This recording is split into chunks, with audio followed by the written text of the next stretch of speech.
nurturing emotional stability. These days we have a challenge where we are raising children, and I see parents, I have schools, and I actually receive even day carers, those parents who have no maids and they think maybe we can extend a hand and help as they go to work, and then they pick their children away when they come from work. But they go to work and they call us. A mother can call you like 7 times. Is he okay? Is he okay? Is he okay? Is he? Please put a video. Let me see. Let me see. You know? And we're like, relax, relax. We need to allow these children develop, okay? And be stable. And it starts as early as that.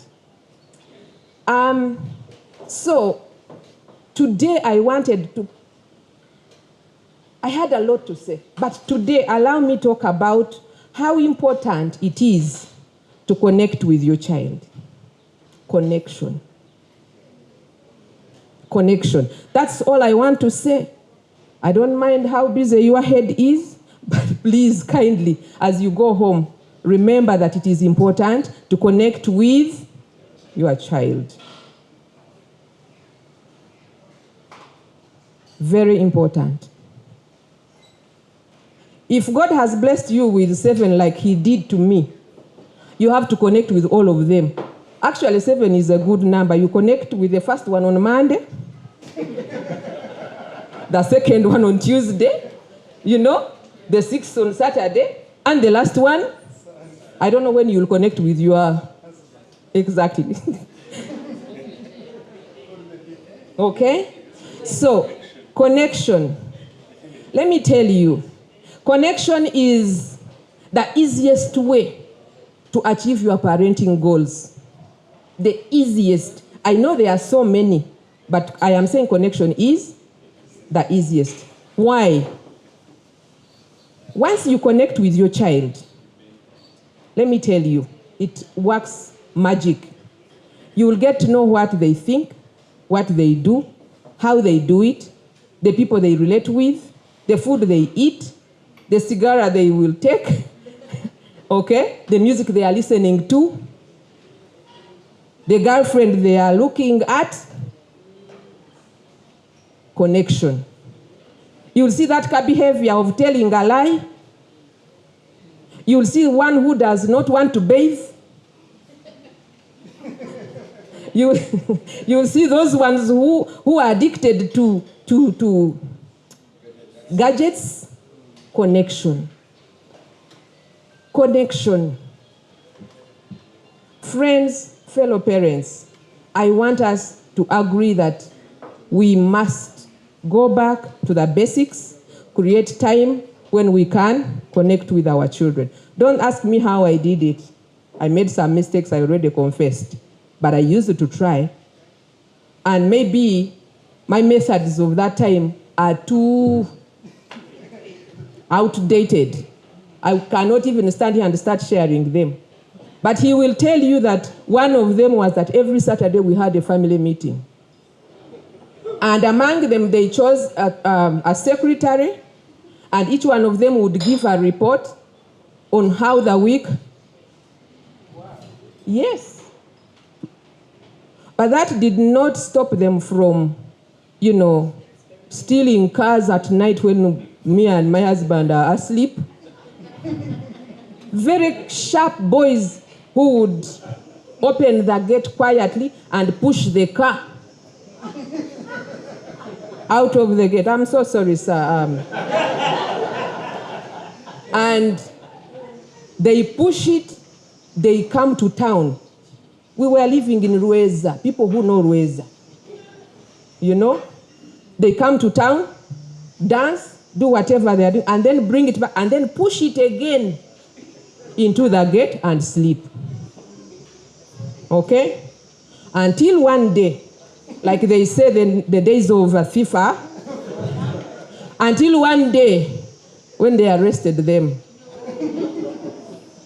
And he was the one who called and says, "Ma'am, we are in one day gear at the police. You know? So connection. I will not get into those stories. But to me, that is something that we all need to do. If you want to know your child's behavior, performance at school, okay? Everything rotates around that. And let me tell you, parents, I know that our cups are empty. Everyone has a story. We go through a lot. But honestly, there's no way we are going to parent if we don't connect with these people.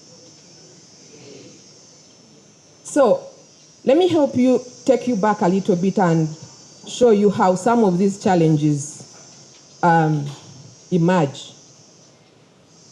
I'm so privileged that these days I'm parenting grandchildren. I'm having an opportunity to parent for the second time. But this time, it's fun. I keep telling my children, bring the children to me, I will spoil, you go and discipline. Because I had my share. But one of the things that parents experience is the art of knowing that children also experience burnout, they experience emotions, they get tired, they are disturbed at school, they get into conflict, okay? They go through quite a lot.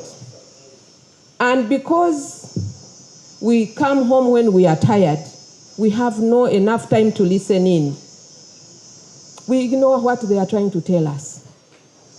I want you to imagine the times when your child has come and they are trying to call, especially if you have young ones, they will call you like 5 times. Dad, dad, dad, dad. You're going and you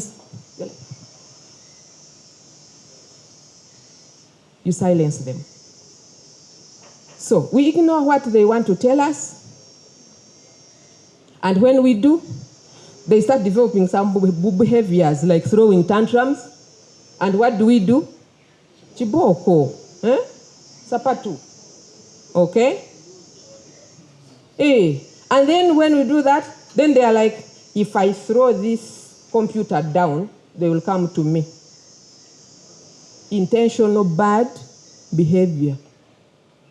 Because they know when they do bad, when they don't perform well at school, then they call you.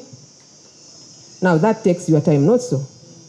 And when you reach home, what happens? We must talk.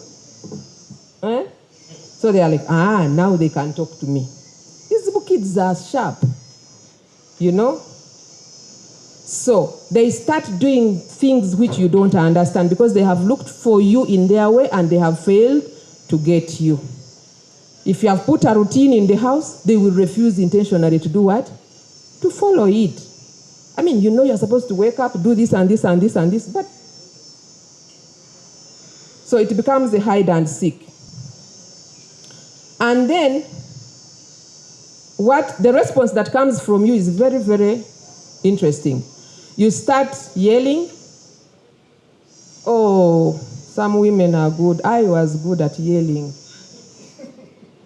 Some mothers can yell, you know. And when you meet a woman who is yelling at a son or a daughter, then you know their cup is empty. Because I have not talked about how we become so emotionally drained, and yet for you to parent well, you need your cup full. And what we should do to keep our cups full. Okay? So we yell, okay? We develop what we call right now response, or maybe rapid response, right? Right now response, okay?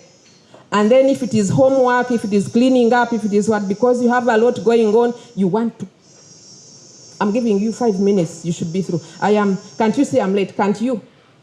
You know? And what happens? You are totally ignoring your child's emotions and you don't know what is happening. Do you see where the problem starts? Do you see that? Well, you are quiet, but I hope it is coming up. So how can we engage with our children? I'm going to be faster to make sure that we connect. Playing games, parents say that is child food. But we can create time to play games. Laugh together, eat together, show some affection, get one-on-one time together, listen, be calm, read them a story, pray together before you go to sleep, and pass on some appreciations. Children love being appreciated. And when you do that, you see them starting to yield. Okay? What happens when a child does not respond to that? I mean, it is clear that all children need discipline. Bible is very clear. Okay? You spare a rod, but what is the discipline that we encourage? Nga people can beat.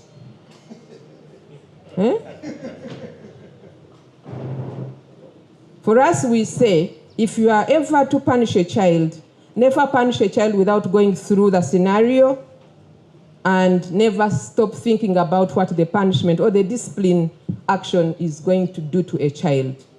If you are disciplining to teach, 100% go ahead. If you are disciplining to vent, anger, that is no-go area. Or if you're disciplining to feel better or to hurt, then really you're not passing on a lesson. Discipline is a whole thematic area that we can talk about. So is there a way we can balance love and limits?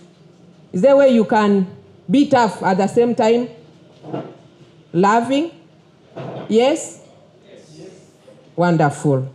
So we encourage parents to do that. I want us to be tough. I want us to set limits. I want us to give guidelines. I want us to, talk tough, but with love. Recently, a mother came to me and told me that, the son does not come home until 1, 2 a.m. and she's struggling whether to open or not. And for her, she thinks she should open. The husband says, not under my roof. The boy is in senior 4. Now that's for you to discuss. I'm already seeing people saying, ugh. Should we open or should we close?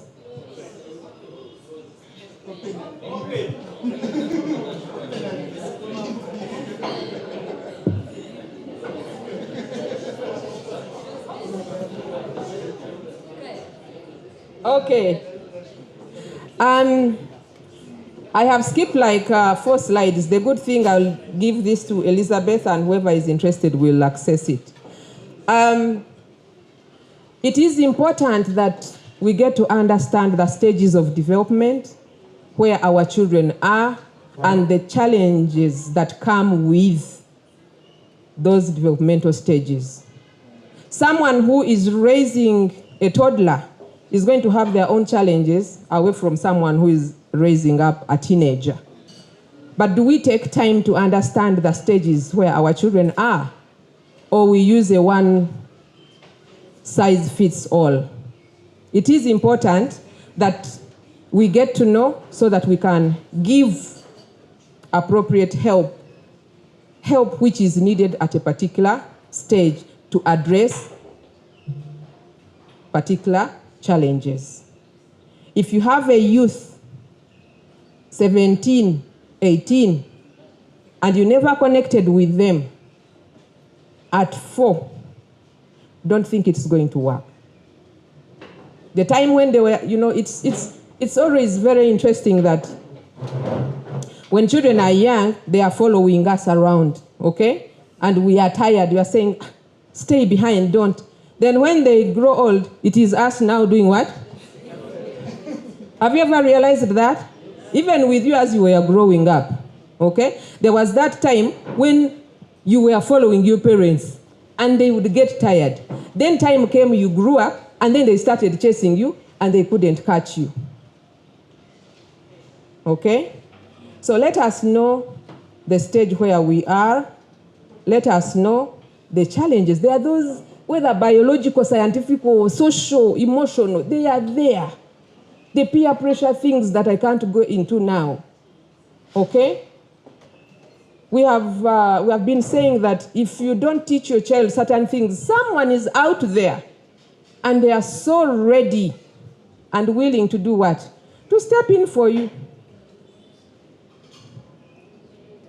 Okay? With our Uncle Google. Always available. So get to know where your child is. Seek help if you need help. Read to understand. And then connect with your children to be able to support them better.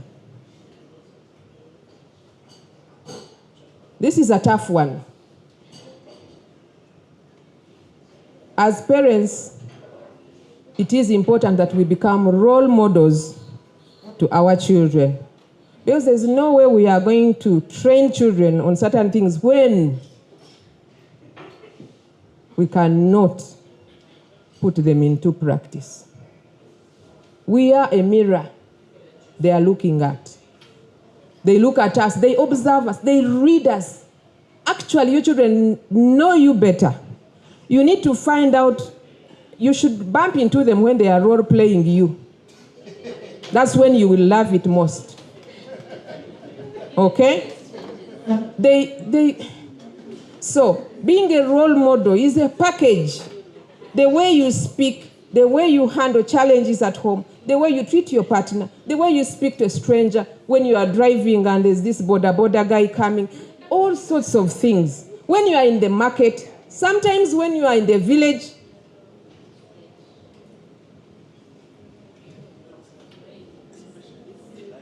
so are we ready for the task?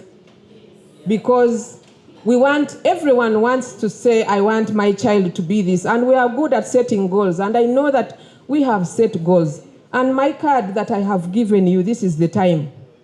You have set goals for your children. But what have you packed for them to achieve those goals? I want you to challenge yourself. Okay? One side, put the goals of what you want your children to get or to attain in life. We want leaders. We want people who are, professionals. We want people who will get into marriage and make it work. We want people who will, become politicians and, step up the ladders wherever we want them. But what have you packed for them? Today I'm just here to challenge us that it is another serious task that we must do with purpose if we are to raise purpose-driven children. I thank you very much.